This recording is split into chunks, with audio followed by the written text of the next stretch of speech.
정보의 바다를 깊이 들어간다. 인포메이션 기법 은근식입니다. 기후 변화에 따라 북극의 얼음이 녹으며 새로운 전략적 요충지로 부상하고 있는데요. 이에 따라 북극을 둘러싼 주요 강대국의 군사적 경쟁도 심화되고 있습니다. 오늘은 북극의 군사 기지화와 패권 다툼에 대해 살펴보겠습니다.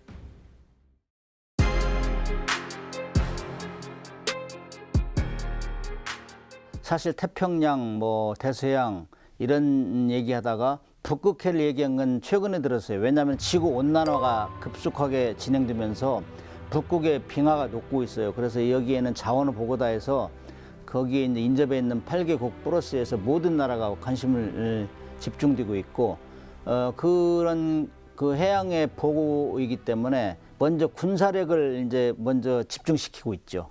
러시아는 북극 지역을 안보 최우선 순위로 설정했고, 그다음에 2000년대부터 소련 시절에 기지를 현대화하면서 북극에서 지배력을 강화하고 있어요. 월스트리트 저널에 따르면 지난 20년간 러시아의 북극 기지 확대 속도는 북대서양 조약기구 가입국보다 빨랐다. 결론적으로 나토 가입국의 북극 기지는 2005년 31개에서 2025년 올해 말까지 33개로 두 곳이 더 늘어났다고 하는데, 반면에 러시아 기지는 같은 기간, 똑같은 기간 내에 8개에서 21개로 2배 이상 늘어난 거죠. 그만큼 러시아가 신경을 쓰고 있는데, 주요 이제 북극권 군사 기지는 나그로코의 공군기지, 북극해의 프란츠 요제프 랜드 제도에 위치했고, 이 기지는 러시아의 북극 방어의 체계에서 가장 중요한 역할을 하고 있다고 그래요. 최근 현대화 작업을 통해서 전략 폭격기와 전투기 운용이 가능한 기지로 만들고 있고, 14,000제곱미터 규모 150명의 군인이 최장 18개월 외부 지원 없이 생활할 수 있도록 설계되었다고 해요. 그다음에 기지 내부에는 혹한의 날씨에도 군인들이 외부로 나가지 않고 생활할 수 있도록 모든 건물이 내부 통로로 연결되었다, 이렇게 이야기되고 있습니다.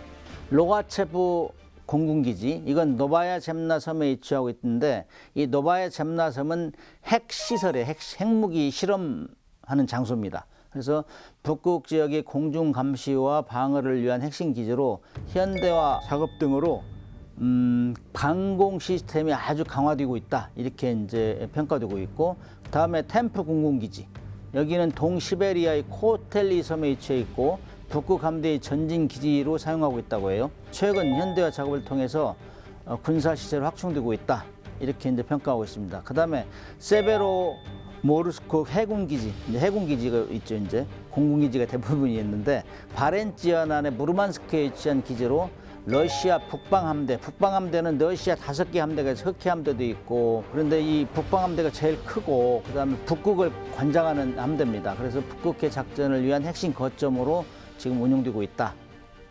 그다음에 러시아 북극 기지에는 주로 방공 시스템하고 미사일 배치하고 있어요. 그래서 이제 S-400 트리움프라는 미사일은 우리 나토권에서는 사드하고 이 맞먹는 건데, 이 동시에 이 100개의 표적을 추적하고 그중 6개의 표적을 동시에 격추할 수 있다, 이렇게 얘기를 해요. 사거리와 목적에 따라 4종류 미사일을 운영하고 있는데, 러시아판 사드, 이렇게 이해하면 되겠습니다. 그다음에 극초음속 미사일 킨잘은 최북단 나르스코의 공군기지에 배치했다고 했고, 그다음에 이를 전략 폭격기에 장착해서 운영할 예정이다, 이렇게 이제 소식을 전하고 있습니다. 다음에 해군력 강화를 위해서는 쇄빙선이 중요하죠. 북극해니까 얼음이 항상 쌓여 있으니까. 그래서 러시아는 전 세계에서 쇄빙선을 가장 많이 보유한 국가로 알려져 있어요. 2019년 기준에서 정부 것과 이제 민간 걸 합쳐가지고 총 40척. 가장 많죠. 40척을 보유하고, 이 중 6척은 원자력 쇄빙선. 원자력 쇄빙선이라 하면 북극에서 연료 보급 없이 무제한 작전이 가능하기 때문에 식량 이런 것만 있으면은 무제한 작전이 가능한 거죠. 그다음 주요 쇄빙선으로는 좀 발음이 좀 어려운데, 에브파티 콜로브라토, 이건 13세기에 러시아의 전설적인 전사 이름을 딴 쇄빙선인데 2020년 12월에 진수했다고 합니다. 길이는 82m, 폭 19m, 배수량 4,000톤, 최대 1.5m 두께의 얼음을 부수면서 항해할 수 있다. 러시아 북동부 군 관할내역에서 군함 안내와 군 보급품 수송 등을 주로 하고 있다고 합니다.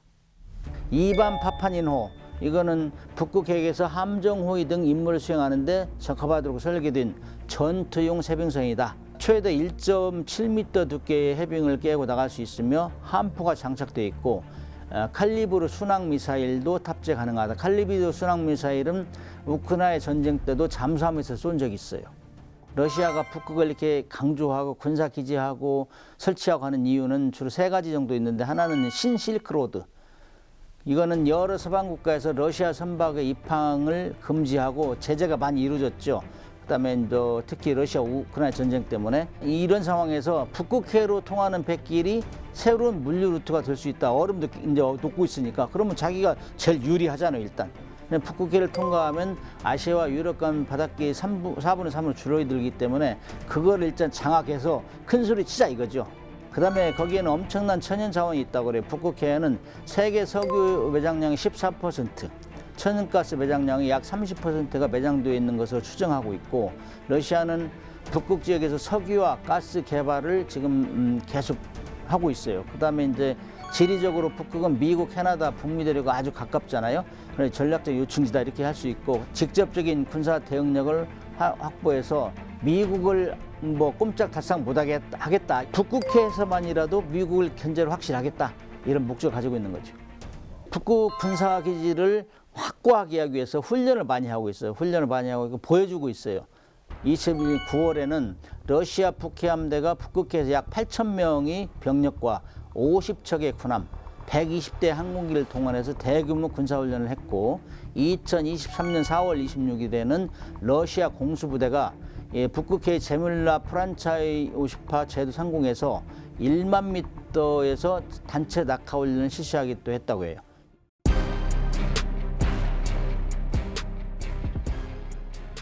미국은 가만히 있을 것이냐? 미국도 북극 지역을 제3의 전선, 미국이 생각하는 것은 가장 큰 전선이 러시아하고 중국이잖아요. 근데 제3호 전선을 이제 북극해에서도 이제 이 팽팽하게 맞서고 있다 이렇게 이제 평가하고 있어요. 그래서 미국 국방부가 2024 북극 전략을 발표했는데, 이 전략의 핵심은 북극에서 중국과 러시아의 협력 확대에 대응하기 위해서 군사 역량 투자를 늘리겠다. 그다음에 동맹국과의 공조를 강화하겠다. 이 핵심입니다. 그래서 이 지역이 북극인 만큼 쇄빙선 개발에도 박차를 가하기 시작했어요. 그래서 이제 PSC 프로그램을 진행하고 있는데, 미국 해안경비대와 해군이 공동으로 추진한 프로젝트인데, 새로운 쇄빙선을 건조해서 노후화된 기존 쇄빙선을 대체하고, 그다음에 북극 및 남극 지역에서 임무 수행 능력을 향상시키는 게 목표다. 2024년 12월 19일 날 첫 번째 PSC 건조를 위해서 미국에서 50년 만에 처음으로 건조되는 중형, 그다음에 좀 비교적 큰 쇄빙선을 지금 건조하고 있어요. 미국도 북극 방어를 위해서 주변국가 군사훈련을 진행하고 있죠. 대표적인 것 중에 하나가 노블 디펜더스. 이거는 2018년도부터 북미 항공 우주사령부 주관으로 실시하고 있는데, 이 훈련에는 캐나다, 덴마크가 참여했고, 북극권에서 잠재적 군사 위협에 대응하는 훈련이다. 여기서 잠재적 군사 위협이라는 건 지나갈 때 러시아가 이제 위협할 때 어떻게 대응할 것이냐, 미국이 앞장서고 따라다니고 하겠죠. 또 다른 훈련은 나눅 훈련, 북극곰 훈련이라는 게 있는데, 이건 캐나다군이 주관했고 연례 북극 훈련으로 2007년부터 시작됐는데 매년 실시하고 있고, 캐나다군뿐만이 아니라 미국, 영국, 벨기에, 스웨덴, 핀란드 등이 참여하고 있습니다. 자, 트럼프 대통령 취임 전부터 현재까지 지속적으로 그린란드 매입 의사를 밝히고 있죠. 여기에는 히토류가 많이 매장됐다는 소문이 있지 않습니까? 표면적으로는 안보를 위해 그린란드가 필요하다는 입장을 취하고 있지만 속셈을 드러내는 건데, 실제 그린란드는 북극해와 대서양이 연관하는 주요 지역이에요. 그래서 1967년대 앤드루 존슨 미 대통령은 알래스카와 함께 그린란드를 매입하려고 했어요. 왜냐하면 전략적 요충지니까, 러시아 함정이 반드시 지나가는 데니까. 그다음에 해리 트루먼 대통령도 2차 대전 이후에 덴마크의 그린란드 매입 대가로 1억 달러를 제안했다는 내용이 언론에 보도되기도 했습니다.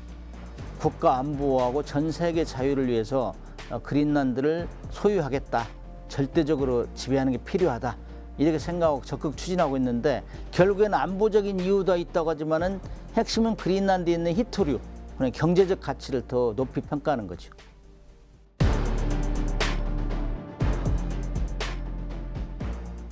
지정학적으로 우리나라는 북극과 직접적인 연관성이 없지요. 그런데 북극을 둘러싼 이 신냉전 기류는 한국에도 영향을 당연히 미치는 것이고, 또 경제적인 관점에서 북극에 관심을 가질 필요성이 있다. 북극 항로는 기존 수에즈 운하를 경로하는 항로보다 운송거리가 약 30% 40% 줄어요. 물류 효율성도 높일 수 있죠. 그러니까 빨리 갈 수 있으니까. 이를 위해서 부산항, 울산항 등 주요 항만을 북극 항로의 허브로 육성하고 항만별 특성 전략을 수립해서 대응해야 된다. 이런 여론이 지금 많이 비등하고 있습니다.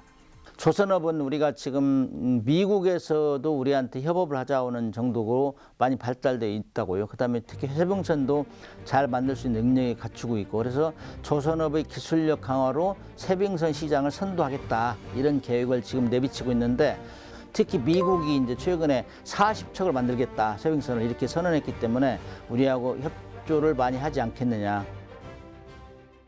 지구 온난화로 인해 북극은 더 이상 멀고 추운 땅이 아닌 미래의 안보와 경제를 좌우할 핵심적인 공간이 되고 있습니다.